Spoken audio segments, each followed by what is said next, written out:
One final video for today. We're going to talk a little bit about the barbarian again.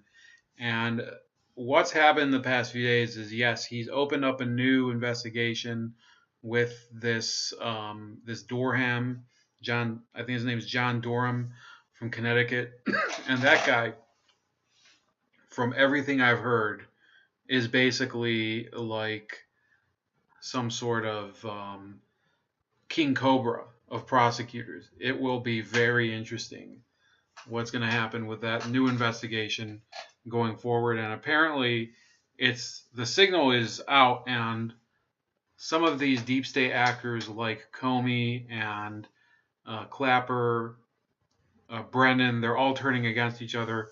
Supposedly, Brennan is in the deepest trouble because of his role in supplying the dossier.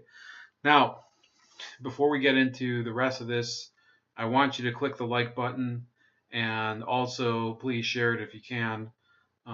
It's very important right now because of the way the YouTube algorithm is suppressing views, and of course they are trying to get people removed. Remember yesterday or the day before that I was telling you about the creator Soph. So I did see a couple of her videos were actually removed based on links that Mark Dice shared that didn't work. So they're doing everything they can to screw channels that are, refuting the company line. So apparently, the Barbarian, actually met Nancy Pelosi today and gave her. He asked her, "Madam Speaker, did you bring your handcuffs?" Okay, so he was visiting the Capitol, and he actually just walked up to her and said that this guy is a savage. He is literally he is the Attorney General for real dudes. He's a real dude, and I don't know. It seems too good to be true. I hope it's not. Anyway, Pelosi smiled and offered her own tongue-in-cheek response.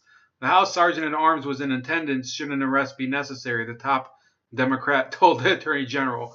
Barr reportedly chuckled and walked away, according to the outlets. The fact is, I don't think the Sergeant at Arms of the U.S. Capitol has jurisdiction outside of the actual building. The exchange comes as tensions between House Democrats and the Trump administration continue to rise over multiple requests for documents, testimony from Barr, and other current and past administration officials, and subpoenas issued by multiple congressional committees. Wednesday, the House, in a 12-page letter to House Judiciary Committee Chairman Jerry Nadler, Democrat of New York, declined to hand over information requested by the panel as part of a wide-ranging investigation into President Donald Trump's presidency. White House counsel Pat Cipollone in the letter wrote that the administration would not cooperate with the committee's request, saying it has no legitimate role to investigate the president. In addition, the top White House lawyer said the request was overreach by politically motivated lawmakers. Recently, the Trump administration has repeatedly stonewalled multiple requests from lawmakers for various types of information. The House Judiciary Committee last week voted to hold the Attorney General in contempt of Congress after Barr refused to comply with a subpoena that called for an unredacted copy of Special Counsel Robert Mueller's Russia investigation report and its underlying evidence. House Majority Leader Steny Hoyer, Democrat of Maryland, however, told reporters Wednesday that a vote in the House to hold Barr in contempt will not happen this month. Last week, Speaker Pelosi joked that she would put the administration officials that do not comply with the subpoenas in a jail down in the basement of the Capitol. According to the architect of the Capitol, several rooms have been used at various times as detention cells. A room in the basement of the Capitol was used in 1877, according to the congressional record. The Capitol Police currently have a holding cell 3 blocks from the Capitol. Let me just say that we do have a jail down in the basement of the Capitol, Pelosi said recently during an interview at a Washington Post live event. But if we we're arresting all the people in the administration, we would have an overcrowded jail situation, and I'm not for that. So this is empty rhetoric, and this is Jonathan Turley, who essentially walks through why it is that they are basically barking up the wrong tree. Turley, let me ask you this. You had an article in The Hill recently, and in that article, you said the Democrats wanted to manufacture a conflict, and they have succeeded in doing so. What did you mean by that? Well, that was a column on the contempt action against Attorney General Bill Barr. And for full disclosure, I testified at his Senate confirmation. I've known him for years. I believe that the contempt action of this committee was unfounded, but I also believe that if it goes to a federal court, this is another area where I think that this committee could lose.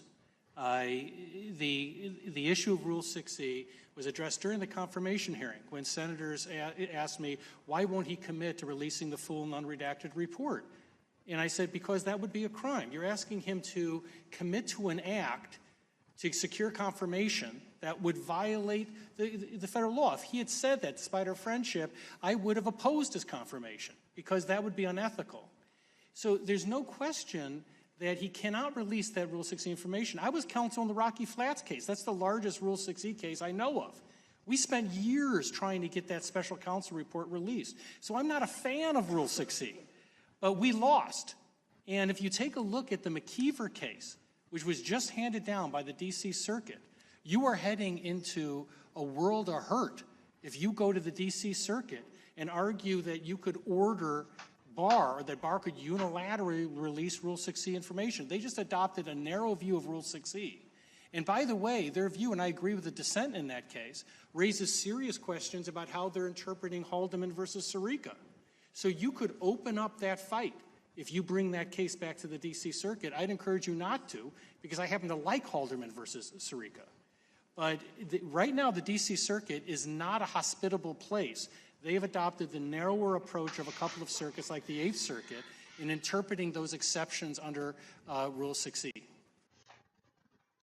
All right, that is about as good as somebody can state it. And, you know, I'm not even, I'm a layman. I've never studied law.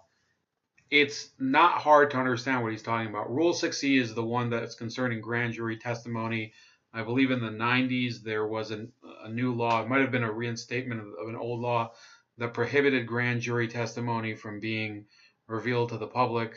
And essentially, he's arguing that, look, in the past month there was a case that was, decided in the D.C. Circuit of Courts that excluded, that did interpret that 6E material was not permitted to be exposed to the public by order, by subpoena, whatever the hell you want to call it. And therefore, there's a precedent that just happened. Okay? And he's saying that now that the D.C. Circuit Court is interpreting this narrowly, something that happened, there was a case which, Haldeman versus Sirica, probably back from the Watergate era, because I know John Haldeman was one of Nixon's people. That was the one that did permit grand jury material to be released to the public. So that's in danger of being overturned because Congress is trying to bully Barr into violating the law due to the 6E material that he can't release according to the Justice Department and according to federal law, according to the U.S. Constitution, he can't release the material. And now that it will go to the district court, this could be a huge loss for public transparency altogether, because not only so Bill 6E or Section 6E would be something that was adopted 20 years ago, 25 years ago by Congress and signed by President Clinton, that did exclude grand jury testimony from being released to the public. Now the Democrats see fit to say, well, we need this grand jury testimony.